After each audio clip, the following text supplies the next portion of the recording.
On a bright summer afternoon, the ghost train of Ely, Nevada rides again. More than a century after it was first built in 1909, engine number 93 rolls through the Nevada sagebrush. Powered by coal fire and steam, with engineer Dale Olson at the controls and fireman Angie Craycraft doing the heavy lifting. Fireman, fire, whatever. I shovel coal. She's the train master. She's my boss. Olson, a retired United Airlines pilot, is among those breathing life into what a Smithsonian Museum official called the best preserved historic railroad in the country, bar none. A summer ride on the rails powered by a vintage steam engine is just the tiny tip of the iceberg of what the ghost train is all about. The Nevada Northern Railway, as it's officially known, is not just some kind of amusement park ride, but an entire century-old railroad operation, complete with shops, tools, cars, tracks, and much more, run almost exclusively by volunteers. I can hardly imagine doing this 12 hours a day, what the firemen did back in the day. While Angie is one of the few paid staffers, Olson is among the dozens of volunteers who do most everything it takes to make the trains go, from selling tickets to serving as conductor, brakeman, fireman, and yes, even engineer. Started out doing some brakeman work and then moving to fireman and then engineer. People are interested in our heritage, our history, can actually come out, volunteer here at the railroad, work their way up the progression, and yes, they can get up in the right-hand seat of the steam locomotive and be one of our steam engineers. Dale drives 6 hours just to be here, staying in a hotel on his own dime to come and run the train. But it's time well spent. I'm old enough to remember the last of steam on the major railroads, and I never dreamt that I would even get a ride in a steam engine, let alone be able to run one. so it's good. The man who spent a career in the cockpit of America's most sophisticated jetliners can appreciate the antique technology of a locomotive that was the space shuttle of its day. That's one of the things, is that this is 100 years old, and economically it is outmoded, but it still gets the job done. It gets the cars up and down the hill, just not as efficiently as the new stuff does. It's enduring technology. It still works. It does. Works very well. But keeping these engines rolling is a labor-intensive job. Every hour you run it, you got to work on an hour. Probably more than that, probably 3 to 1. That's just because the stuff is so old? No, it's just the way it was built. They did that when they were new. Never did it new. Yeah.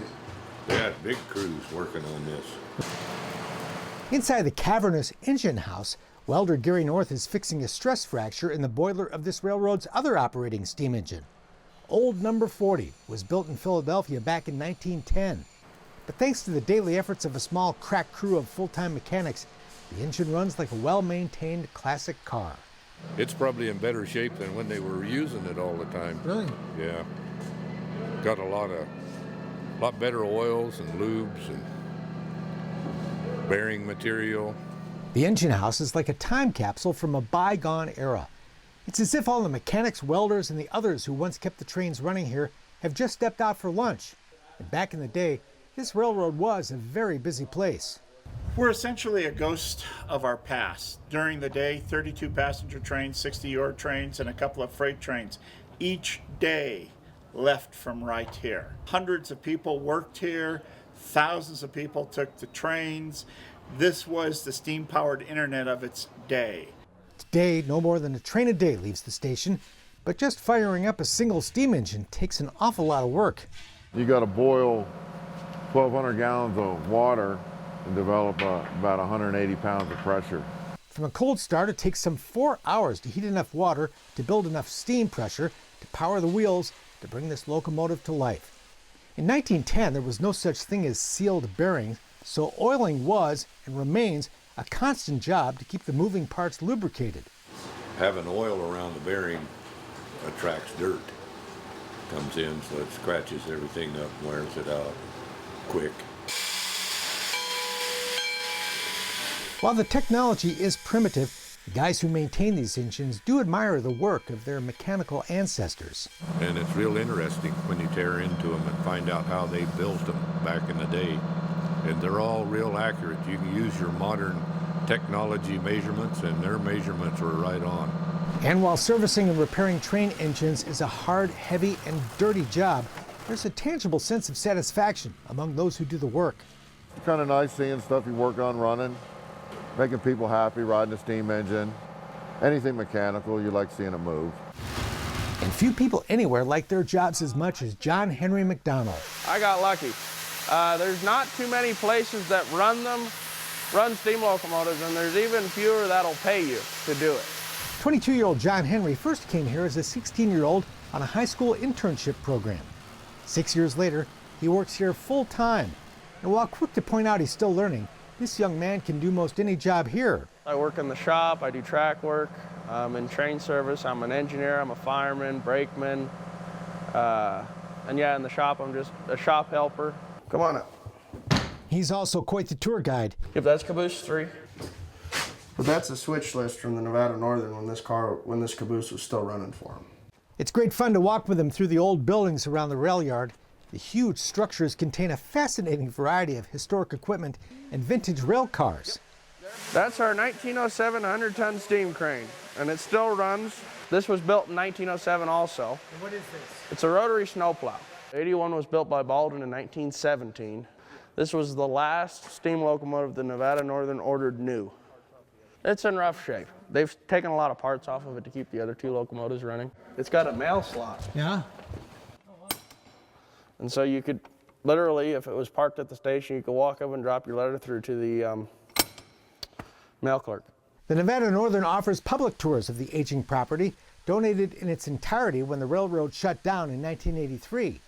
It began when the first tracks were laid here in 1905 by Mark Requa to haul the ore from what would become the giant Kennecott copper mine outside Ely.